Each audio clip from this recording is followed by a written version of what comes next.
Distance from Alula town center to the old town is just 8 kilometers by car.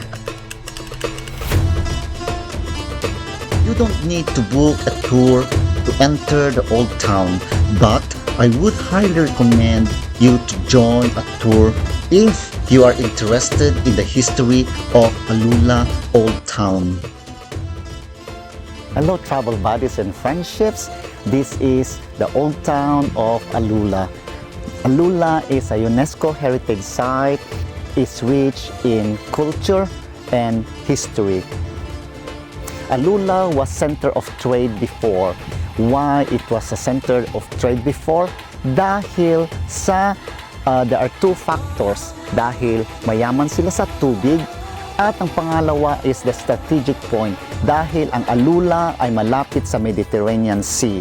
And of course, Alula is the boundary of Jordan and malapit sa Egypt. That's why this was a trading point before, a trading for incense and other commodities. This deep well is called the Madhaf Deep Well, and this is a notable historic well in the region.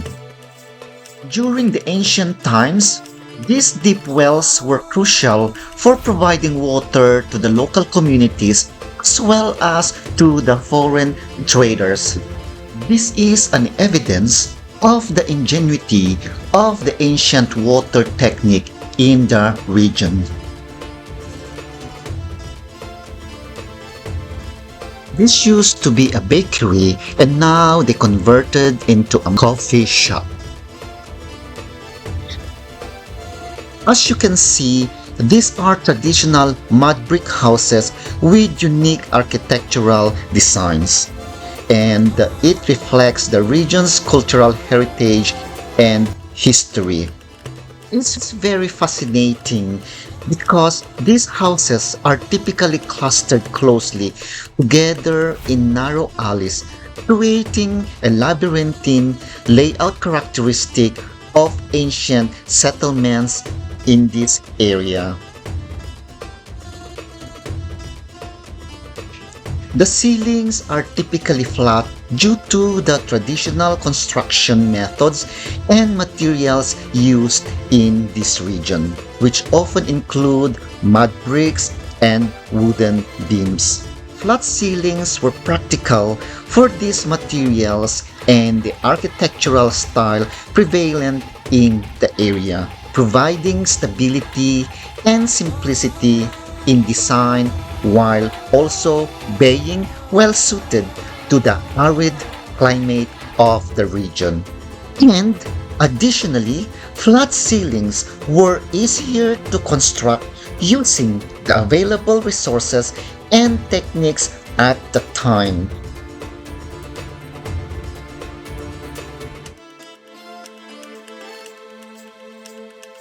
This is one of the entrances of this Alula fort.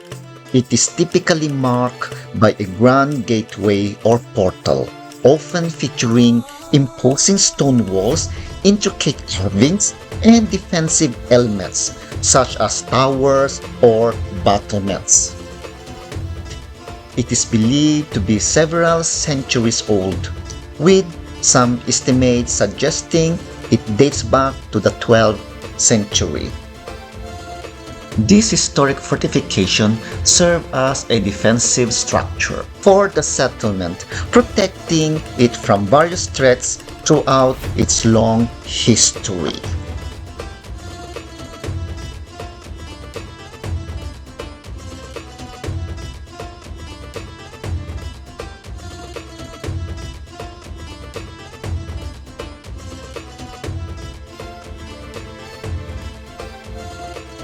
This fort is 45 meter high. Obviously, it's a defensive lookout dating back to around the 12th century. That's where we wandered through the small maze-like alleys of approximately 800 mud brick houses.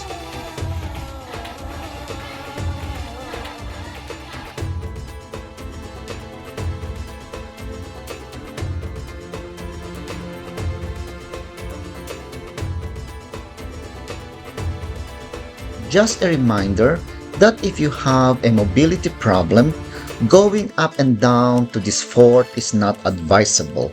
However, there's no problem wandering around down below of this fort, even if you are using a wheelchair.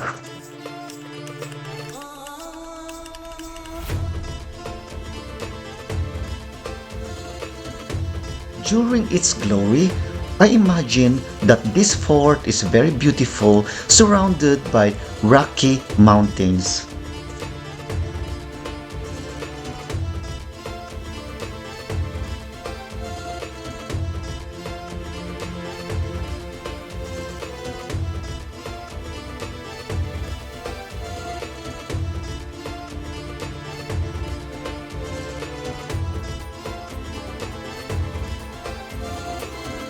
So far, they have planted more than 2 million date palm trees, which confirmed that Alula still abundant with water.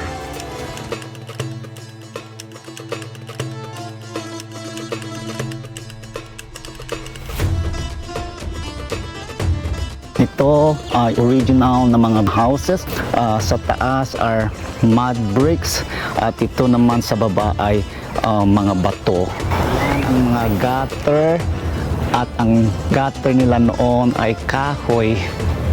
Now, these old houses are transformed into restaurants and some are souvenir shops. Mga incense, mga perfumes. Ang ganda naman nito is for incense. Hello travel buddies and friendships. This is a Saudi Arabian tea. The ingredient which is really good. Masarap siya. Tahimik ngayon dahil it's not weekend and as well as dahil mainit. Usually they come here around 2 to 3 onwards until midnight. This is the end of part 4 and the next video is Elephant Like Rock.